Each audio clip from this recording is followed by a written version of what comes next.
Hi guys, नमस्कार, प्रणाम। आज सुबह सुबह का रियाज फिर से और आप लोग के सामने रखूंगा। नैहर में रहलू तो टिटिहरी, ससुरो में गोटैलू ये जान, तलागे सैये के बेलल रोटी खैलू हजान। इस गाने को थोड़ा सा बजाऊंगा और कोई गाने बजाएंगे, पर आप लोग रियाज को मेरा सुने और जैसा भी लगे कमेंट बॉक्स पर जरूर बताएं।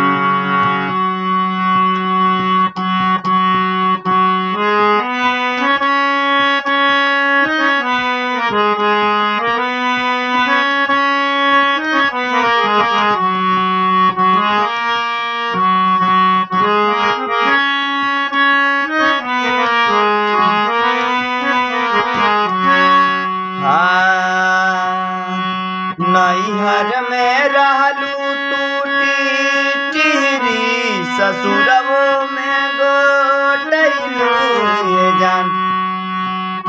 तलागे सैये के बेलल रोटी खैलू ये जान।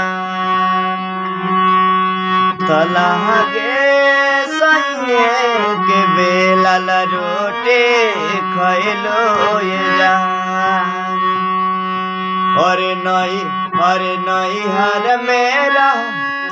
नैहर में रहलू तू टिहरी, ससुरबो में गोटैलू ये जान। तलागे सैये के बेलल रोटी खैलू ये जान।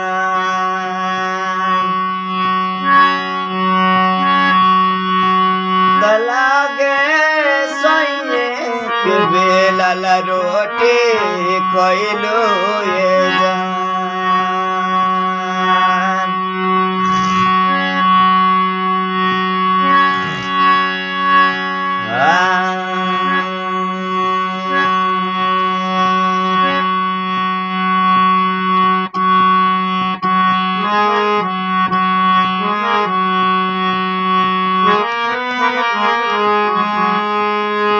हरे राम, पढ़तानी नौआ में रहतानी गौआ में, टेंशन भइल रहता।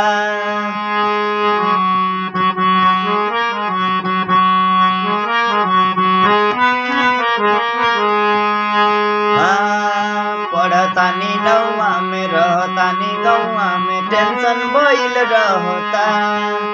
देखी न दान जान जीव डरे लागी हो,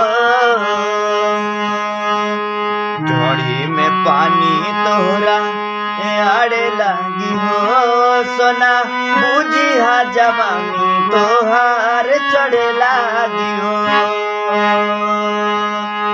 ढोड़ी में पानी तोहरा आड़े लागी हो।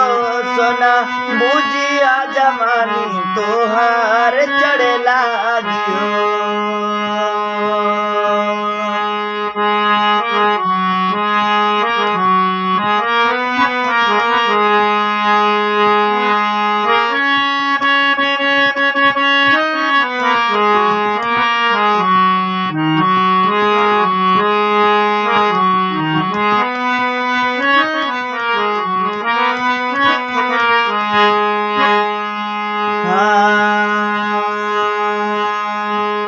ढोड़ी में पानी तोहरा आड़े लागी हो।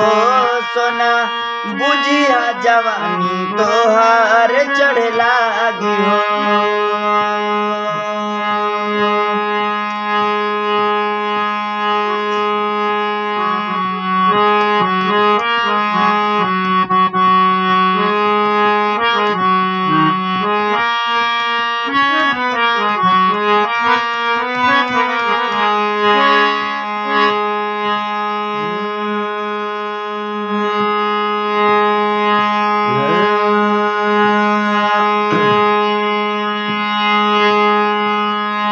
नहीं खाला न खाए देला, नहीं खाला न खाए देला। सुन माये रे वो कर केला, हिट भर लाड़े कब खड़े काड़े, अगब दिला निहुराई। अरे दो गालावा मारत ये माई, दो गालावा मारत ये माई। नहीं खाला न खाए देला, सुन माई रे वो कर खेला। पेट भर लाड़े कब खड़े खड़े, अगब दिला निहुराए।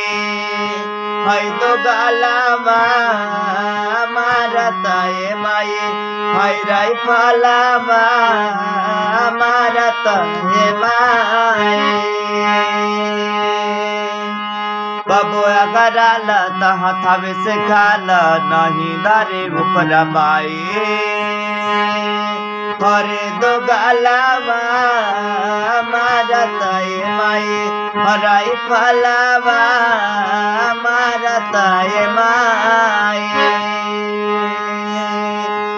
नहीं खाला न खाए देला, सुन माई रे वो कर केला। पेट भर लाड़े कब खड़े खड़े, अगब दिला निहुराई। अरे दो गालावा मारत ये माई, हराई फलावा मारत ये माई।